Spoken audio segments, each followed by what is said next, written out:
Mr. Speaker, I want to specially thank you for this opportunity to lead the debate on the budget proposals ably presented by Mr. President just yesterday. Mr. Speaker, in considering a budget for any nation or organization, you must consider a few principles. One, of course, is how much do you have or what are you going to earn? The second is what are you going to spend? The third is how did your budget do in the previous year? The fourth is what is different in this particular budget that you are presenting? And finally, is the global, domestic, and sub-national context in which your budget is supposed to function. I want to personally, and on behalf of my colleagues, commend Mr. President for the speech he delivered yesterday. As a former presidential speech writer myself, I want to say whoever crafted, the group that crafted that speech did Nigeria a lot of good. First, they captured the global context of the budget, which essentially reflected on the global crisis, efforts to recover from the COVID disruptions, the scaling up of industrialization in many places, unemployment was a major problem. They talked about insecurity around the world. In Ukraine and in Gaza, we can talk of Sudan, the DRC, there are problems all over the world.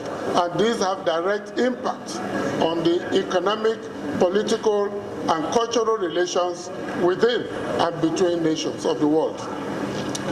Having done that, Mr. Speaker, the speech, including the documents presented by the Minister for National Planning, looked at the domestic context of the budget, both in terms of what has happened and what we expect to happen. It is not unusual that the speech focused on insecurity, growing economic problems, inflation, which we know has gone up, those coming down, national inflation, interest rates in the banking sector, and a whole range of other contradictions that continue to make things difficult for the average person in Nigeria, including the removal of fuel subsidy. Then the budget drew our attention to the renewed hope agenda, so that we have a holistic understanding of where the president was coming from and where he intended to take Nigeria. And Mr. Speaker, a focus on fiscal challenges in the economy, the need to encourage private investment, the need to tackle insecurity, to promote agriculture, expand the economic space so that we can create jobs for our children. Special attention was given to education, which particularly made me very happy. And he talked about reforms and job creation.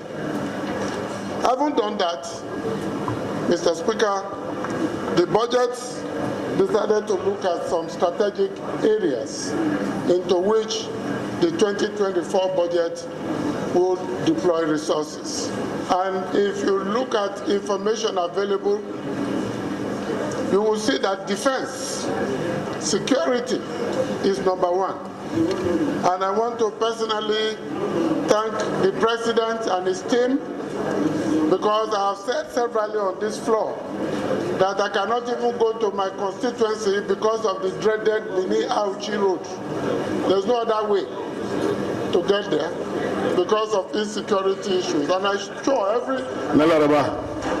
we move motions and motions about insecurity.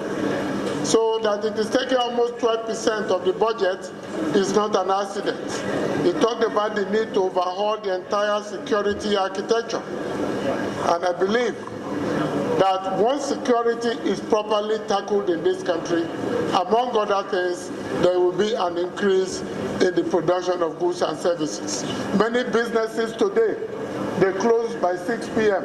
because they are afraid that they will be raided. Many farmers do not go to their farms because of bandits and kidnappers and assassins. Many transporters have reduced their fleet to just safe areas, similarly because of insecurity. Even parents are withdrawing their children from certain schools and paying double the fees in where they consider to be safe. So I think the focus of this budget on security as a prime area is a very, very positive move for which we must give support to the budget. Mr. Speaker, the President and the budget focus on education. As a teacher, I am personally impressed by that, because the last House we approved on this floor, and the former President signed it, the National Commission for Secondary Education. Secondary education had been dangling between tertiary and basic, and nobody was taking responsibility.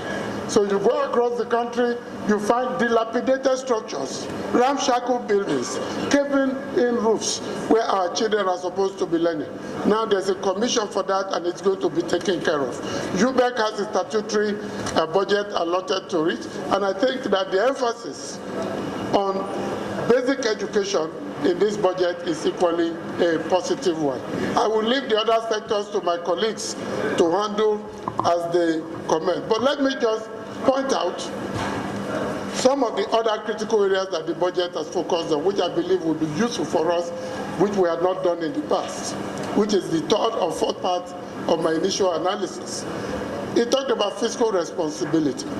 It talked about reform of the public service and debottling the civil service, bottlenecking the civil service. We all know the contradictions there. We know the challenges there. And now there is a direct effort and initiative to debottleneck the civil service so it can perform maximally and contribute to economic growth and development. Mr. Speaker, this is a budget of renewed hope.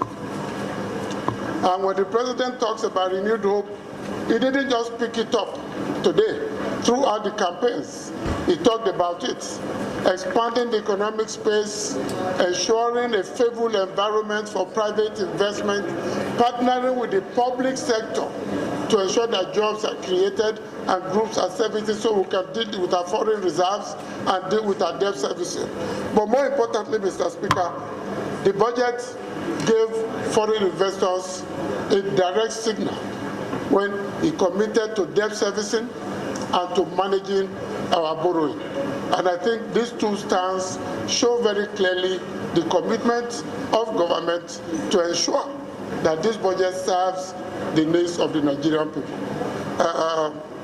Mr. Speaker, I don't want to exhaust everything so that my colleagues can have a lot to talk about, but when you read the details of the budget, issues of the girl child, the boy child, women, persons with disabilities, the unemployed, our teeming youth population that are moving into fintech, nanotechnology, and other areas, given proper attention. And I think this is what we've all been crying about in this House. All motions, all bills here start to make Nigeria better for our children, so that the future will be good. Any father that does not wish the children better than him is a useless father. And I think this budget is trying to ensure that those coming behind us will not cause us in our graves. And for that, I believe that this budget should be supported, it should be commended. We should mobilize all our intellectual, social, political, economic, and international capabilities to give this budget the push it requires so that it will perform. The area that talks about monitoring, implementation, is our job. We must make sure this happens, not just with our advocacy, but also with our legislative oversight. Mr. Speaker, I thank you for giving me the opportunity to open this debate for conversation amongst us all. God bless you, Mr. Speaker.